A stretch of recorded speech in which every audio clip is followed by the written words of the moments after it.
The Five Blood, ou em português, Destacamento Blood, original Netflix, dirigido pelo mestre Spike Lee, mesmo diretor aí de BlacKkKlansman, né, que é infiltrado na clã, com Chadwick Boseman aí como convidado. Ele é o Pantera Negra, mas aqui nesse filme ele é só o convidado. O filme, na verdade, é protagonizado por Delroy Lindo, Clark Peters, Norm Lewis e Isaiah Whitlock Jr., exatamente. Acompanhamos aí um grupo de 4 veteranos da Guerra do Vietnã voltando para aquele país depois de muitos anos a fim de resgatar os restos mortais do 5º amigo, no caso o Norman, que é aí o Chadwick Boseman. Porém a missão é bem mais do que isso, mas eu vou me reservar a fim de não dar spoilers. Temos aqui mais um grito do Spike Lee a favor da igualdade racial, social, enfim, a favor do movimento Black, né? Se no Infiltrado da Clã ele mostra um preto orquestrando com outros grupos para fazer tudo do jeito menos direto, digamos assim, temos aqui o outro lado da luta, um lado mais incisivo, mais escrachado, o que Spike Lee deixa muito claro logo no começo do filme ao evocar o Muhammad Ali, que clamava, entre várias outras coisas, pelo fim de uma guerra onde os negros eram mandados sem que antes tivessem vencido a guerra mais importante para eles, pra gente, no caso, a guerra interna. Mas na verdade, esqueça tudo que eu disser, tudo que eu disse, tudo que eu vou dizer, porque o filme ele se resume a uma frase só. Abre aspas, lutamos por direitos que não tínhamos. Eu vou repetir. Um dos 5 Bloods fala, lutamos por direitos que não tínhamos. Tudo do filme descende exatamente desse ponto. O resgate dos restos mortais do Norman é também o resgate da liderança informal daquele que abriu os olhos de outros 4 irmãos. Justamente para o que essa frase quer dizer. Eles foram mandados para o Vietnã achando que iriam fazer, sei lá, a bandeira dos Estados Unidos, a bandeira da democracia, tremular cada vez mais forte ao lutar contra um inimigo que não se declarou inimigo dos negros em si. Enquanto isso, ao voltar para casa, essa mesma bandeira não tremularia pelos negros, não tremularia por aqueles 5 irmãos. Que é muito bem debatido na fantástica cena mostrada ali deles recebendo a informação de que o Martin Luther King havia sido assassinado. O Martin Luther King, inclusive, é praticamente um personagem do filme, um personagem etéreo dentro daquela narrativa. A partir dessa frase, é possível entender todos os signos colocados pelo Spike Lee em cena e em texto. É possível entender o guia vietnamita e por que tem uma cena onde ele é chamado de irmão, onde ele é chamado inclusive de Blood. É possível entender o trauma do Paul, tanto o trauma pós-guerra, mas também o trauma, ainda que persiste, ao ver os rostos que nunca se colocaram como seu inimigo de fato.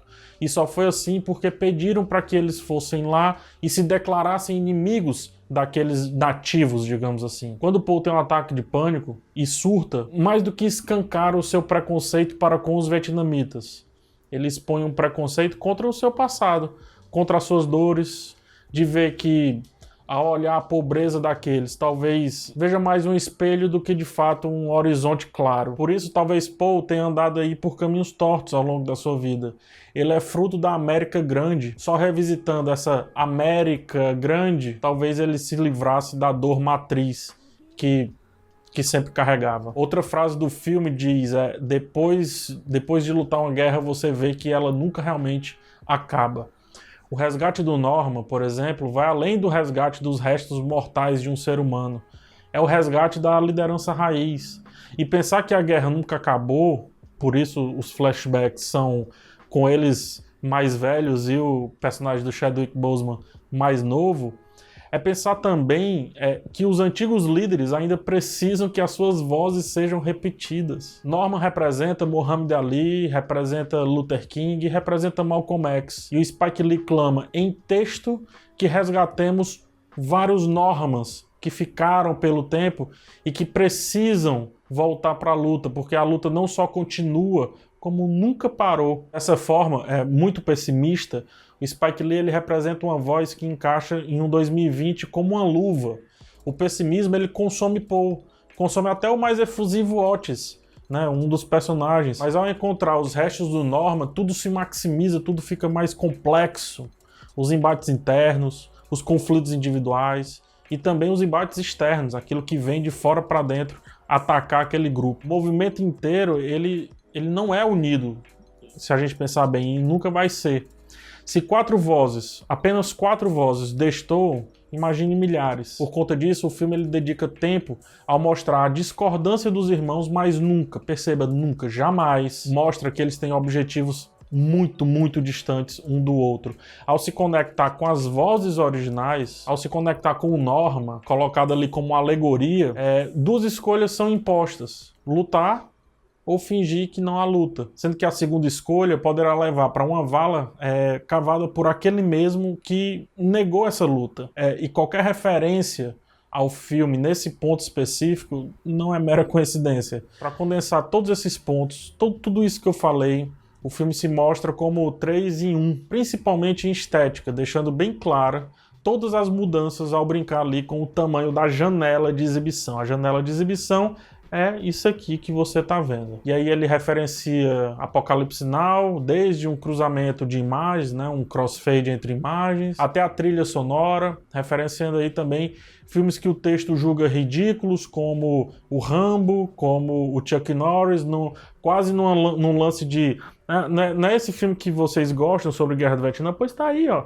Eu vou fazer uma estética parecida até com esses filmes. A ação é igual aos filmes do Chuck Norris, é igual aos filmes do Rambo. A montagem, o trabalho na ilha de adição, eles conseguem juntos fazer esses 3 filmes diferentes virarem uma linguagem só, como se fossem vários idiomas falados, ou pelo menos na tentativa de serem falados de uma maneira só, a partir de frases iguais. É a maior alegoria que o filme traz de que as várias vozes, as várias lutas, os vários estilos de lutar, eles podem, se orquestrados direitinhos, serem colocados num trilho único, não necessariamente de um estilo único. E aqui vai um adendo, o majestoso Apocalipse Now, um dos melhores filmes, se não o filme definitivo sobre Vietnã, Guerra do Vietnã, ele foi um filme cheio de problemas, que foi salvo justamente na ilha de adição, lá na pós, né, como chama. E talvez por isso o Destacamento Blood queira mostrar tantos recursos que com certeza também foram elaborados lá na ilha de edição, lá junto com o diretor Spike Lee, talvez ali do lado do montador. Cada filtro e janela de exibição ele representa algo. A janela mais 4x3, mais fechadinha, a janela mais antiga, né, representa o passado. Os flashbacks misturados ali com flash memories, que utilizam cores e filtros Blaxploitation, um tipo de cinema que era feito para os negros. E aí os filtros ficam vibrantes justamente porque fazem uma alusão ao Blaxploitation. A janela mais cinema, mais horizontal aqui, representa justamente a linguagem que o filme é antes deles entrarem na floresta. Um cinema mais leve, um cinema mais tranquilo e até divertido. Até aí é um filme, né? E depois que entra na floresta é um outro filme, muito mais complexo, dramático, muito mais, até às vezes galhofa, resgatando ali alguns aspectos que o Blaxploitation permite que existam. E finalmente a janela completa, sem as barras em cima e as barras embaixo, nem nas barras laterais, representando aí a mistura dos dois, a mistura do velho e do novo em um só. Spike Lee deixa isso bem claro ao mostrar a janela de exibição, inclusive se fechando, ele mostra um arrasto desse fechamento e dessa abertura também, sem corte seco, como geralmente acontece quando fazem isso nas produções. Dessa forma, ele eleva o tom da narrativa, literalmente nos conduzindo para onde os momentos propostos precisam que a gente esteja, mentalmente falando. Cada amigo colocado ali no roteiro pode ser visto como uma vertente do movimento negro. É aí que o roteiro ele vai muito bem. Tem quem represente os Black Panthers, o Malcolm X, o Luther King, e tem inclusive quem representa os jovens de redes sociais de hoje, os ativistas de sofá que chamam, né? E num determinado momento, juntos, todos representam um levante só.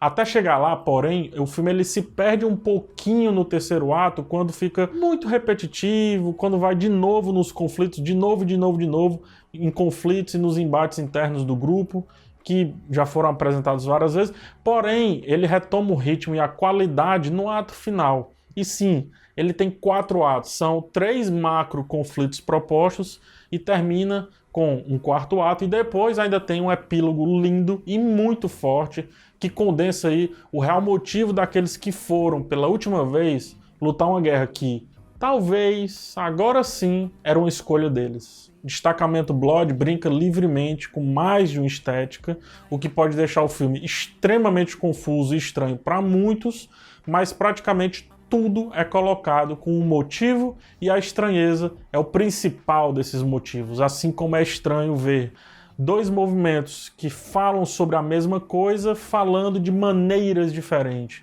Essa é a brincadeira do filme. E só vai entender cada detalhe quem mergulha no cinema do Blaxploitation, quem entende desse cenário de luta racial nos Estados Unidos. Só vai entender bem o filme quem realmente assistiu Faça a Coisa Certa, Infiltrado na Clã, para ver aí os vários Spike Lees que estão espalhados por Destacamento Blood.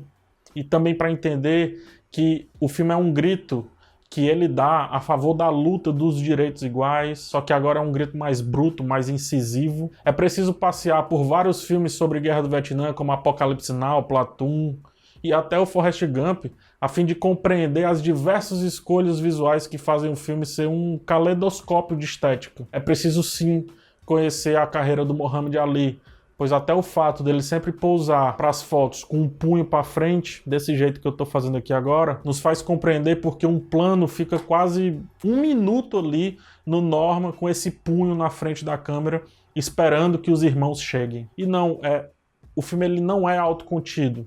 Não é autocontido. Se é um defeito? Talvez, mas referencia diretamente um pensamento. Só dá para saber das minhas dores se você usar os meus sapatos. Ou seja, não dá para entender a luta sem antes compreender tudo o que a gerou. Não é entrar numa passeata que vai sei lá, te fazer automaticamente entender absolutamente tudo. Existe um processo longo e muito sofrido. E nesse processo, assim como acontece com a radialista vietnamita, vão tentar te usar de várias formas. E no final, é você quem tem que decidir o seu jeito de lutar. Assim como cada um dos Bloods fez, como cada um dos amigos fez. Um homem que enxerga o mundo aos 50 anos da mesma forma que aos 20 anos de idade perdeu aí 30 anos de vida. Essa frase é do Muhammad Ali. E o que eu tenho a dizer, que na verdade eu acabei já dizendo, é que esqueça tudo, cara. Tudo que eu falei, tudo. Qualquer coisa que o filme te apresenta, qualquer coisa que eu falei, qualquer coisa. Mas não esqueça, por favor, da seguinte frase. Na Guerra do Vietnã, lutamos por direitos que não tínhamos, e eu complemento, por direitos que não tínhamos dentro da nossa casa. Lutamos por uma bandeira que não tremulava por nós. Lutamos contra aqueles que não tiraram a nossa identidade, tampouco as nossas raízes. Lutamos, inclusive, contra nós mesmos. E talvez agora a gente possa escolher as nossas lutas, possa escolher as nossas guerras. E do nosso jeito. Existem aí nesse filme pelo menos 5 jeitos diferentes de lutar. Escolha o seu. Não lutar, eu acho que é a pior das opções.